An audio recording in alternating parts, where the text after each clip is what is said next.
Happy Friday, everyone. I hope you are inside right now. Not only is it really, really hot, but it's also stormy.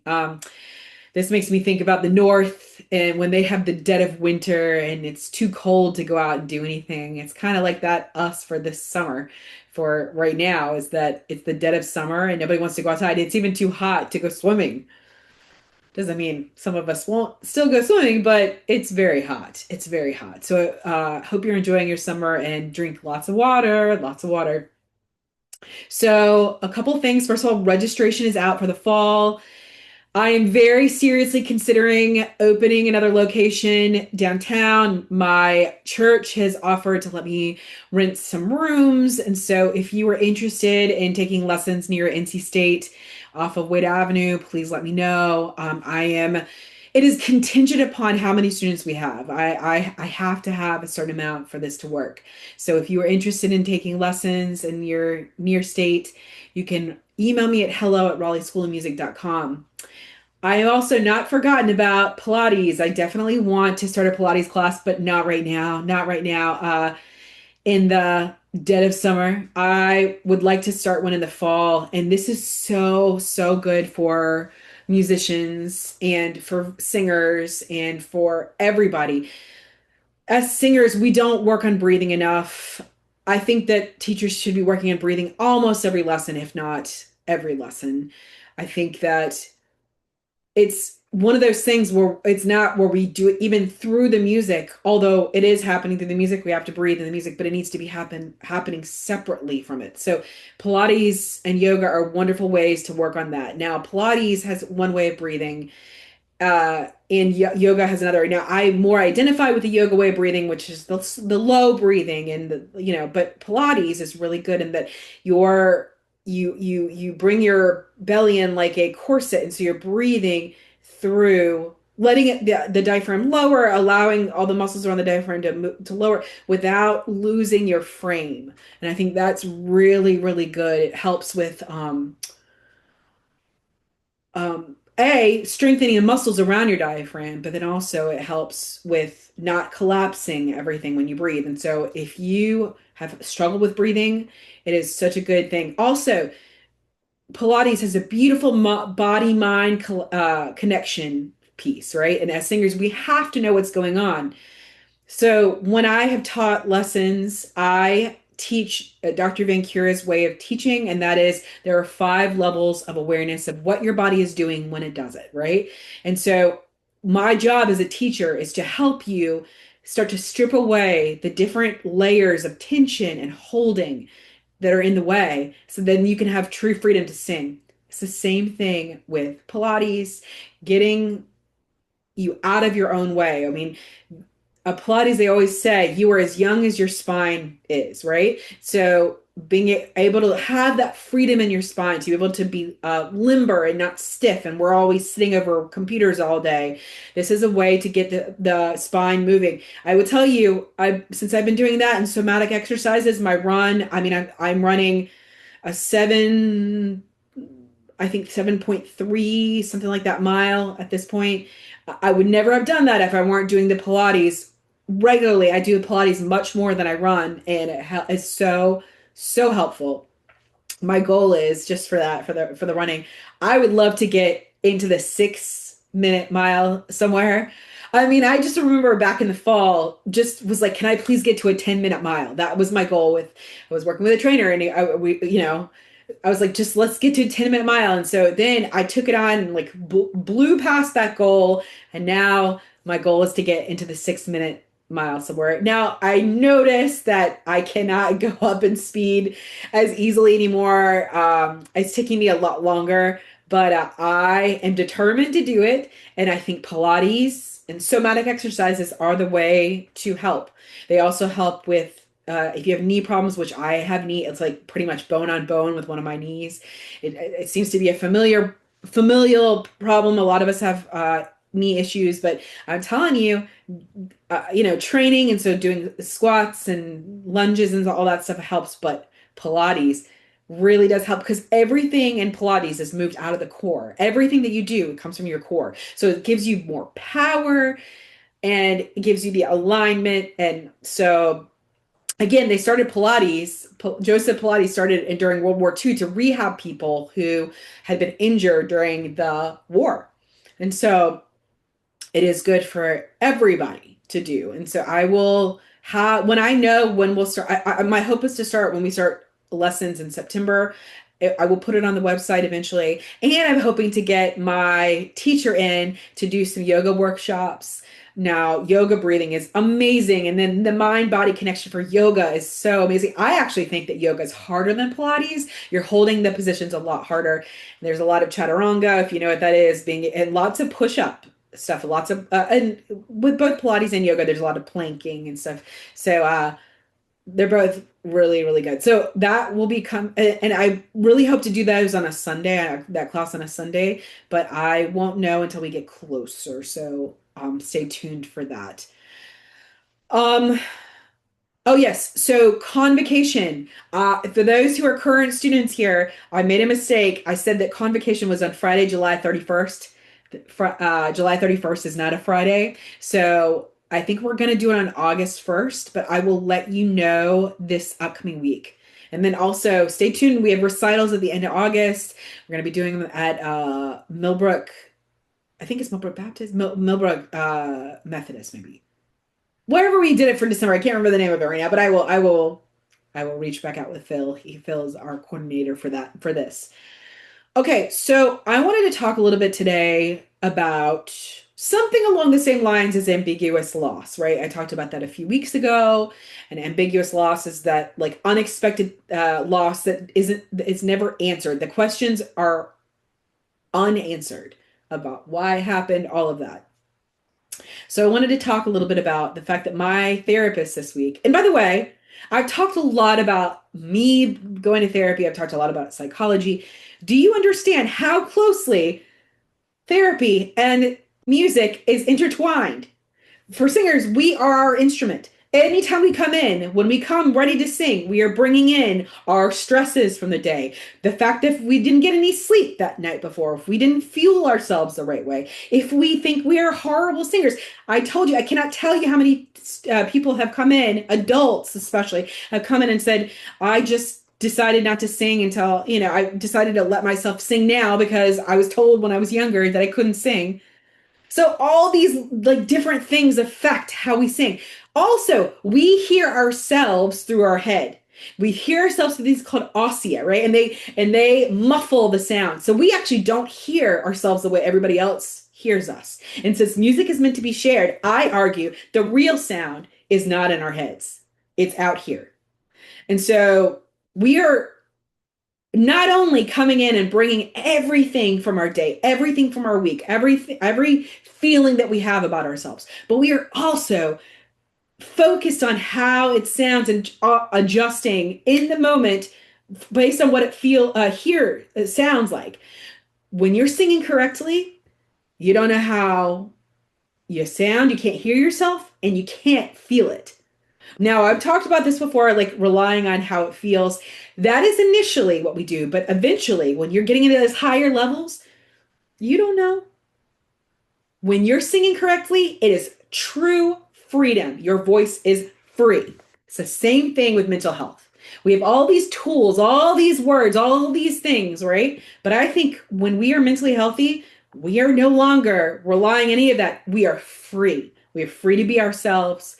We are free to be in this world. We are free. And so, singers, musicians, listen to this stuff. Listen to this mental health stuff. Apply it to your own lives. Apply it. If you don't have a chance, if you ever have a chance, go to see a therapist. Go work on yourself. Everybody has stuff. We all have stuff. It all affects it. And especially musicians. Go at least for the time being, at least for a time, work on your mental health so you can be free, so you can create and make beautiful music. We don't want to be in our own way. We want every opportunity afforded, right, to us. But that means getting out of our own way. So we've talked about ambiguous loss. My therapist had me do an assignment this week, which I thought was brilliant. She wanted me to define for myself what acceptance means. What does acceptance mean to me? Now, you guys know I love to read. I love to listen to podcasts. I watch YouTube stuff. I research, research, research. And I see what acceptance means. And I'll even read to you what it says on Google, what acceptance means. It is acceptance means fully acknowledging the facts of a situation and not fixating on how it shouldn't be that way. This mindset moves us away from often harsh judgment of ourselves and allows us to break away from thoughts of guilt or unfairness. So I think the first part of this is easier, relatively speaking, that acknowledging the facts of a situation. I argue that you will never fully be able to acknowledge the facts of a situation because we were always looking at anything that happens through a lens of emotion and storytelling and belief and all of that, right? We can aim for that, just like we can aim for a completely unencumbered voice, like that it's just this, like, but it will never, I don't want to say never, it is most likely not ever to be fully acknowledged. You're most likely never going to be able 100% be able to sing without any tension. But isn't that just like anything that's worthwhile? We aim for it, right? So I think that that fully acknowledged thing, that acknowledgement of what the facts are, what happened, is easier. And for me, it's easier. I identified that with more because I like to research. I like to understand things. But the part that for me that's harder is in not fixating on how it shouldn't be that way, right? So that is not having the expectation with it, not having the storytelling with it, not having the why question answered. When I was a kid, I was one of those really annoying kids. If anything ever happened, if I ever got punished or anything like that, I'd always be like, but why? Why? I want to understand why. And I think it's just like a belief that I brought up with me since I was a kid. I would always be like, I'd rather know than not know. I'd rather understand than not understand.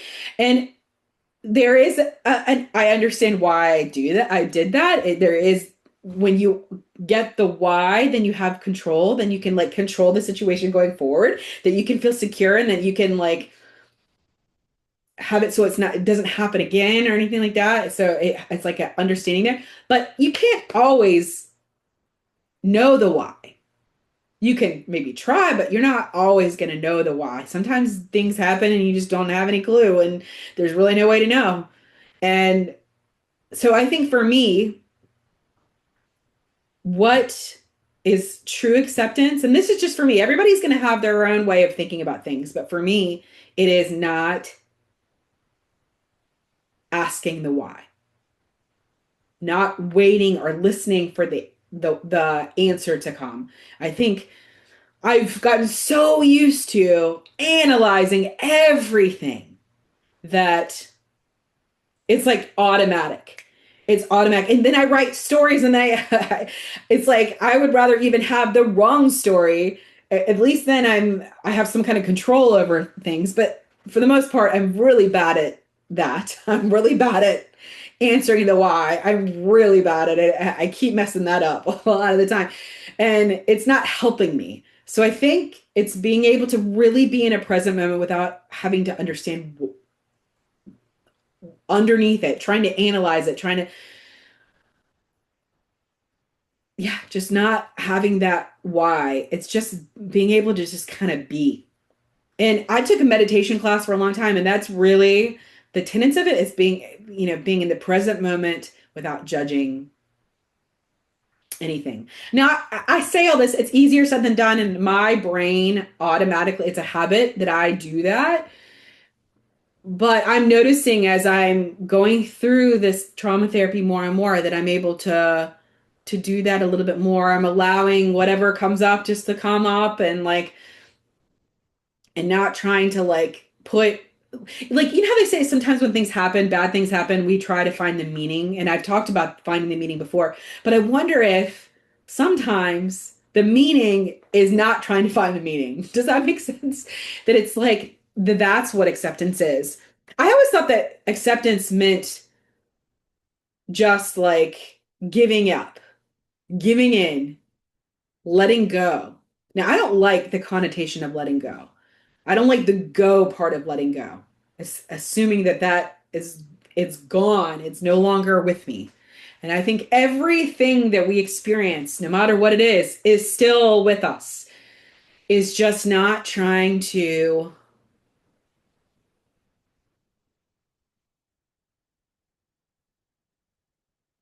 I don't know, answer every question, especially if the question is not easily answered. I mean, there are some things that we will want to understand the why because it's like a life or death situation. Not saying that we'll necessarily be able to have that stuff answered either, but um I can understand that. But things that are like giving mental anguish that, that it's just not something that you can easily answer, and it's not like a dire situation. I think that sometimes it's okay just to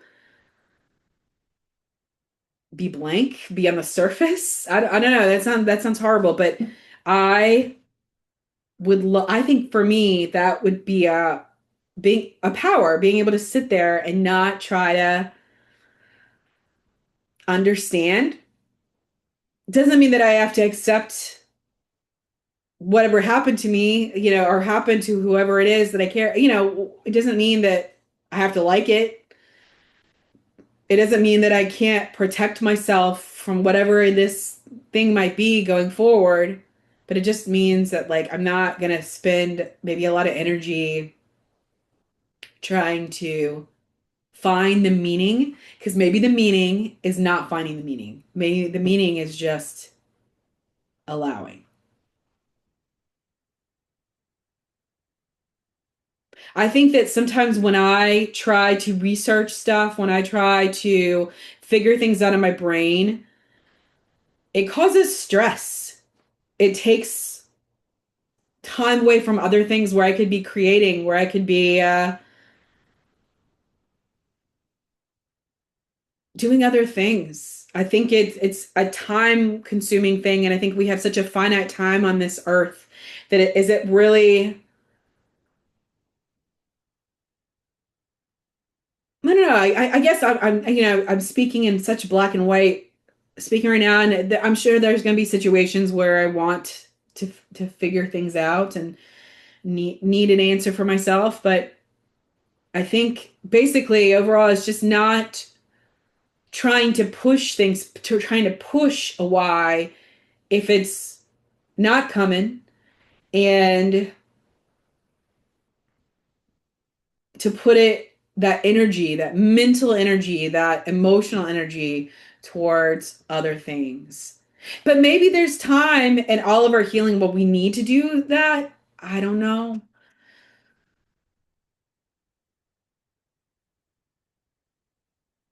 I think sometimes sitting there and racking your brain and trying to find an answer for something for so long and not having that answer is just torture. It's like I'm punishing myself. Like an example being, you guys know that my stepdad has Alzheimer's. Mom and I are right here on the forefront, like seeing it every day, and different things come up, and he acts like a different person a lot of the time. Like he has this whole new personality. It's he does some strange things that I will never, probably understand. And I know that the Aaron part of my brain is like, okay, I've got to figure out, why does he have this? What is going on? Why, how did he get this in the first place? How can I prevent other people from getting this? Like, how can we slow this down? And the reality is, we don't know. There's lots of speculation out there. There are definitely papers out there, research out there, and eventually they'll figure it out. But right now, we don't know what is the direct cause of Alzheimer's. I thought for a long time that it was the third, I've heard it's called the third diabetes, and, all these different hormone kind of answers, but we don't know yet. And so is it helpful for me as the person who is, dealing with him every day and being around him and and my mom, is it helpful for us to know where it came from, or is it more helpful for us just to be there and to be in the present moment? Because that's, in Alzheimer's, that's where they live, in the present moment. They're losing their memory, they're losing their,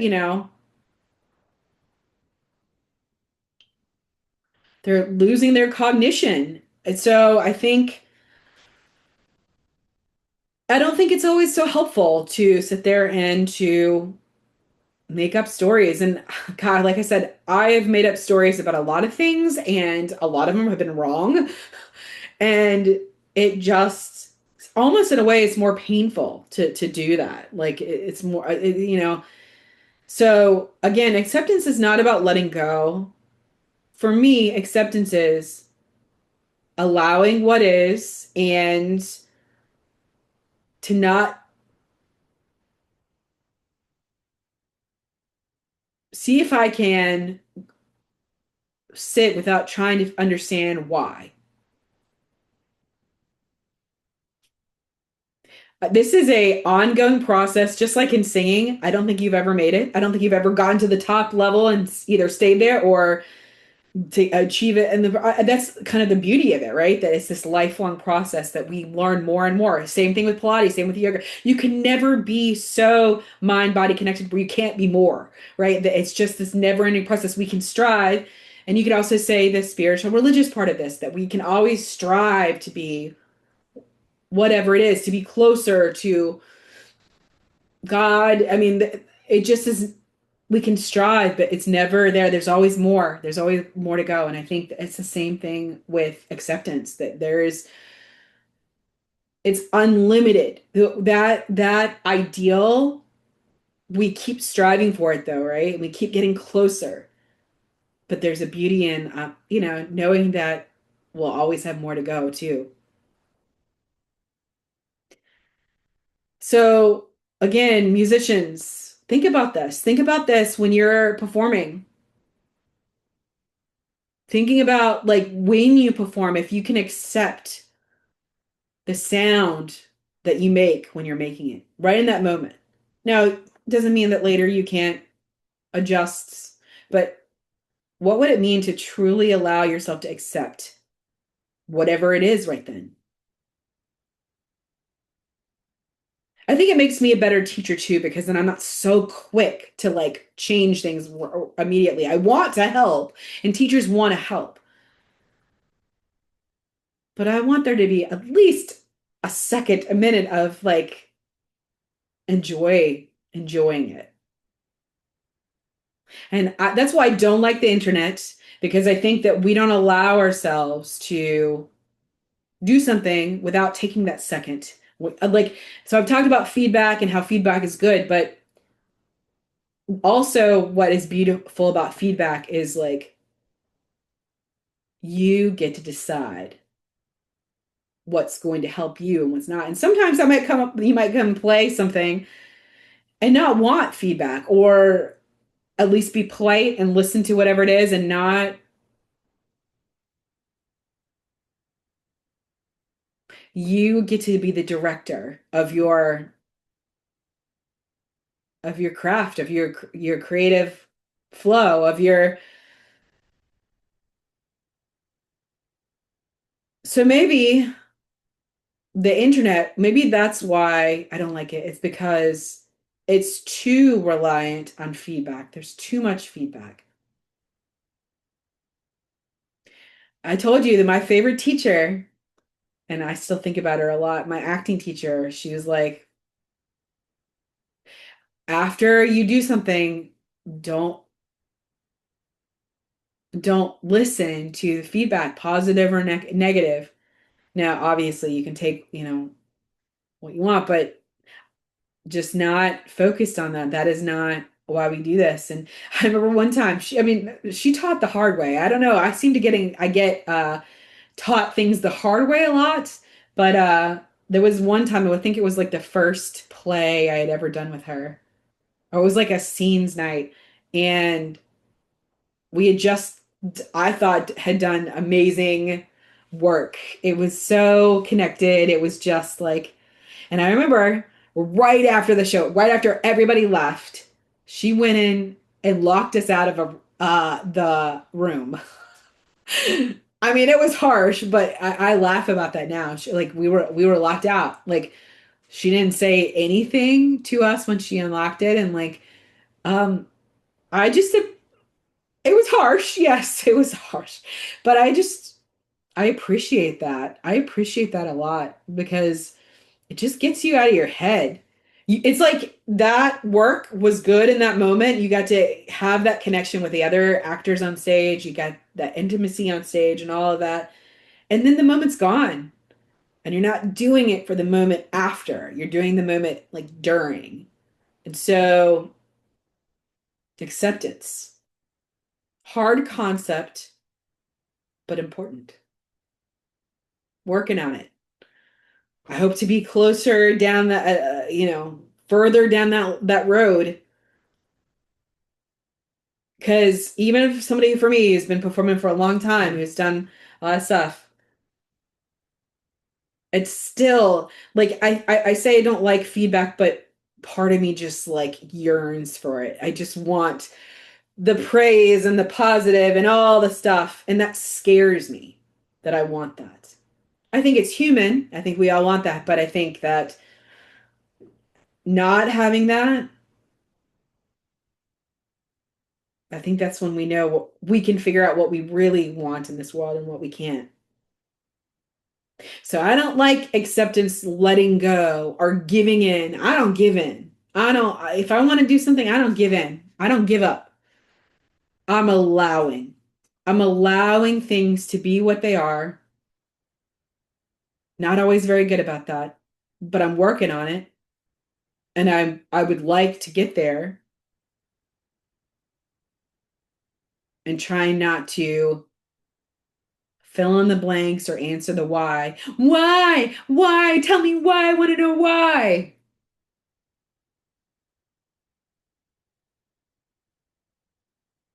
Sometimes the things in our life are not easily answered why.